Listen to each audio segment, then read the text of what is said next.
Assalamualaikum warahmatullahi wabarakatuh.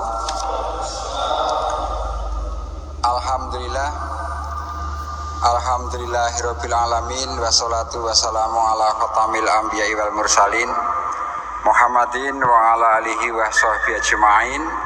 Allahumma sholli ala Muhammad wa ala ali Muhammad. Wa qala Allah ta'ala fil Qur'anil azim, a'udzu billahi minasyaitonir rajim. Ya ayyuhalladzina amanu taqullaha haqqa tuqatih wa la tamutunna illa wa antum muslimun.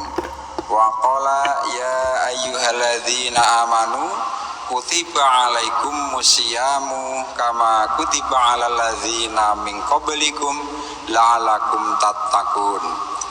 Shadaqallahul azim. Ingkang kula hormati bapak-bapak, ibu-ibu, hadirin wal hadirat wonten ing Masjid Cokro Aminoto ingkang insyaallah sami-sami dipun rahmati Allah Subhanahu wa taala. Monggo kita tansah muji syukur wonten ngarsa dalem Allah Subhanahu wa taala. Pilih kita wonten ing sonten punika tasih kinaringan kawilujengan gesang. Lan alhamdulillah kita tasih dipun paringi kesempatan menikmati ibadah wonten ing wulan Ramadan tahun 1422 Hijriah.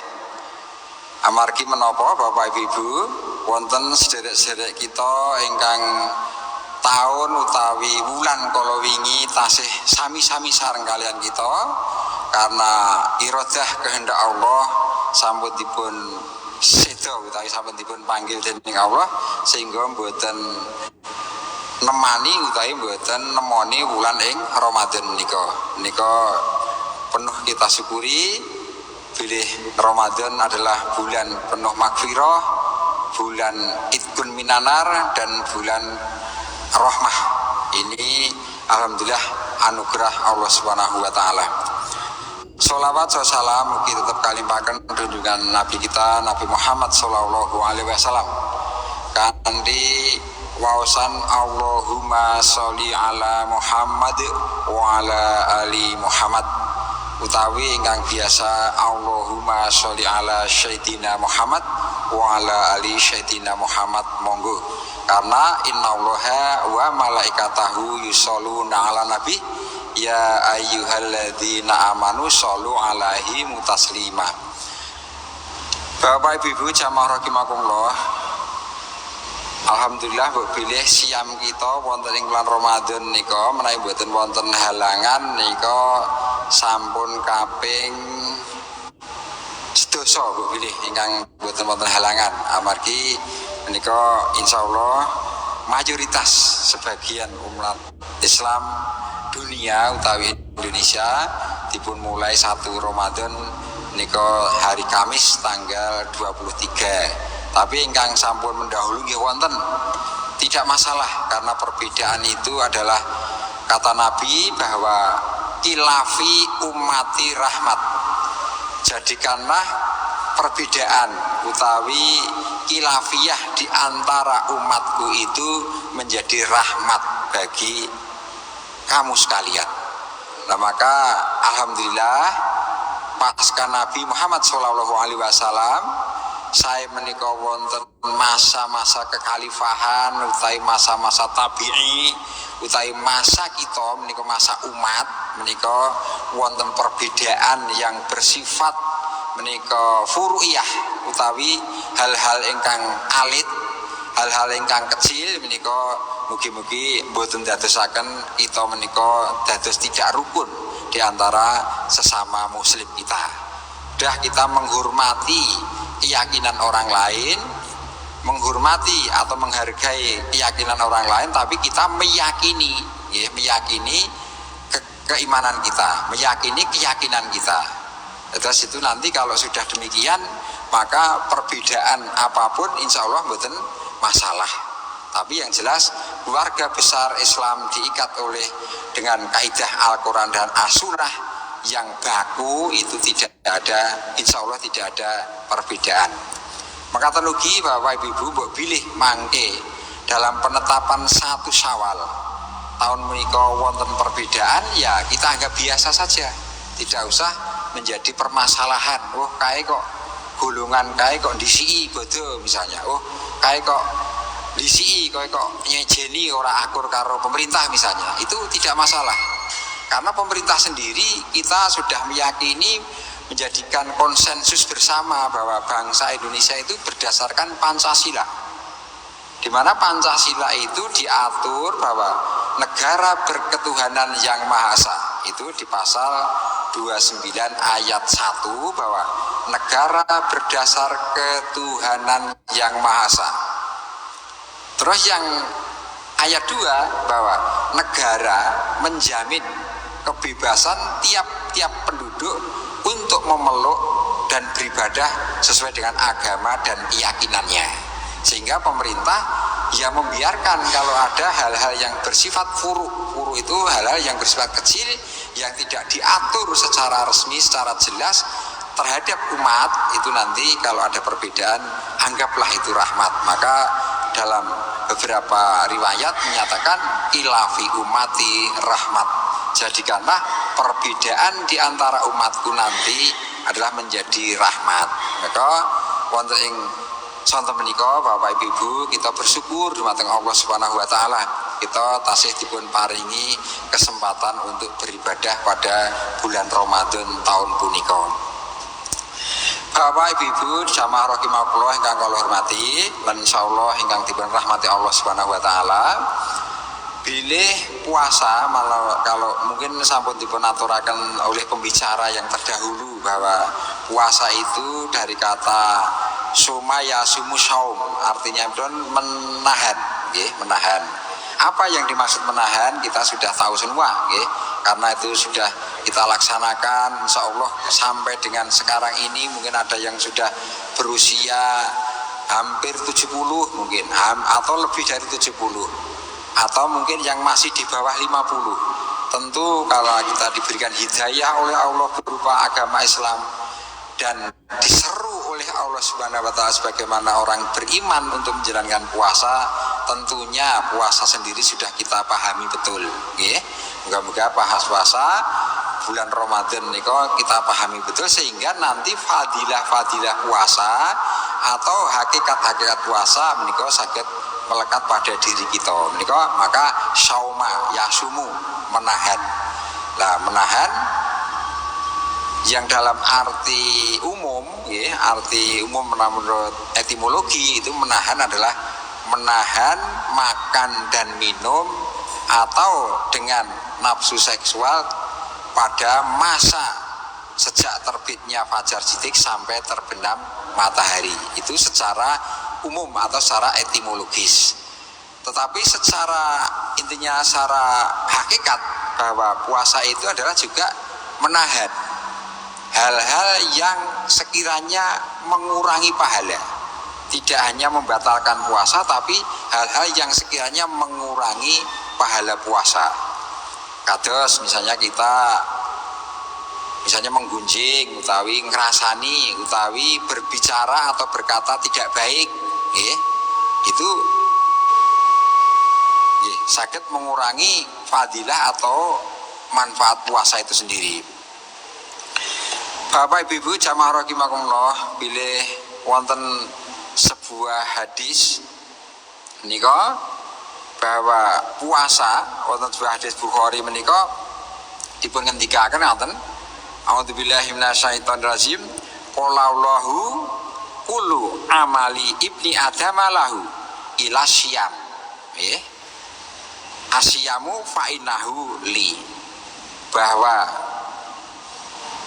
Allah dalam hadis qudsi ini ngendika bilih ibadah anak Adam itu adalah untuk hambaku, maksudnya untukmu, ila siam, kecuali siam, bahwa poso itu adalah siamuli, adalah untukku. Ngendikan pun Gusti Allah bahwa puasa itu untukku, untuk Allah Subhanahu wa taala. Terus wonten hadis riwayat Ahmad juga ngendika qala Allahu azza wa jalla kullu amali kafaratun ila syaum wa syaumuli wa ana ajzi bihi, bahwa ibadah anak Adam itu untukmu. Maksudnya untukmu itu ya untuk kita sendiri ini, ya. Bahwa ibadah itu untuk kita sendiri. Ini diterangkan dalam Al-Quran surat Al-Fusilat surat ke-41 ayatnya 46, bahwa man amila sholiha fali nafsihi wa man asaa fa alaiha. Sing sapa wonge beramal solih, beribadah, melakukan ketaatan kepada Allah Subhanahu wa taala, maka pahalanya itu untuk dirimu sendiri. Nah ini maka Nabi Muhammad dari hadis qudsi menika ngendika bahwa ibadah-ibadah itu untukmu, untuk kita semua. Nggih. Nah, tapi khusus siam as-saumuli, bahwa khusus siam itu adalah untuk Allah Subhanahu wa taala.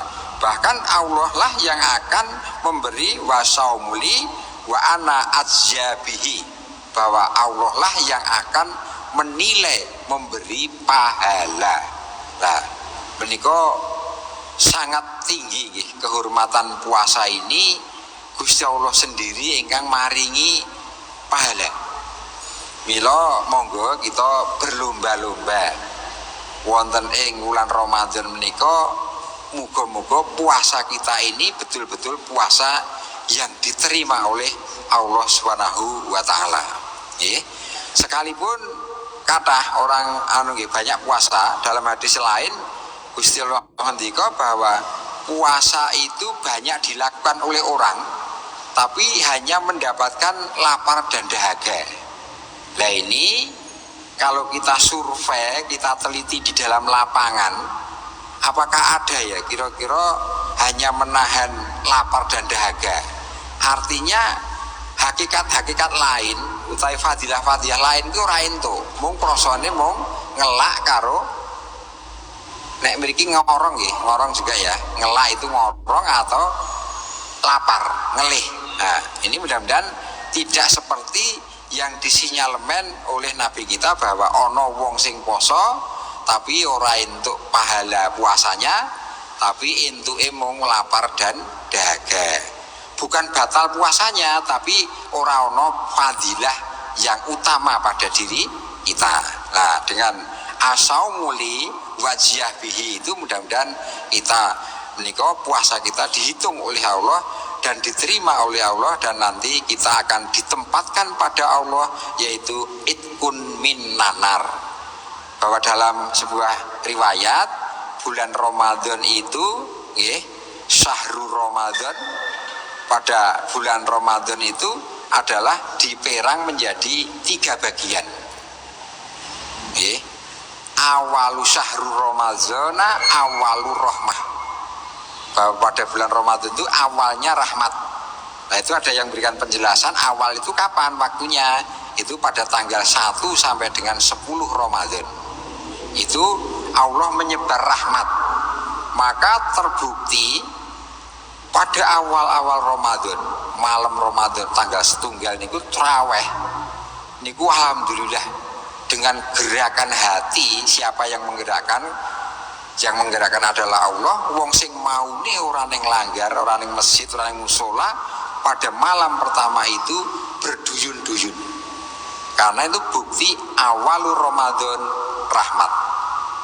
Nah, terus nanti dibuktikan kelanjutannya wa ausatuhu magfirah. Terus malam atau periode berikutnya adalah magfirah, ampunan dari Allah Subhanahu wa taala.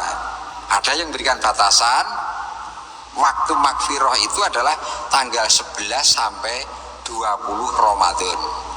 Lah pada masa-masa pertama itu nanti kekuatannya berapa hari, terus nanti pada fase kedua magfirah itu mungkin di masjid-masjid atau musola-musola mungkin sampun berkurang jamaahnya dibanding pada masa awal yang rahmah tadi. Terus masa fase yang ketiga adalah wa akhiruhu itkun min nanar, bahwa yang fase atau periode ketiga akhir itu antara tanggal 21 sampai dengan 30 atau sampai dengan tanggal 29 Ramadan itu adalah itkun min nanar. Lah peranganipun bilih kalau kita sampai dengan bulan pertama itu kita mendapatkan rahmat bagi Allah. Rahmat itu adalah kebaikan yang mengandung manfaat. Maka wah barokallah atau rahmat Allah, maka itu sesuatu yang berupa kebaikan tapi mengandung manfaat. Contohnya pun misalnya kita diberi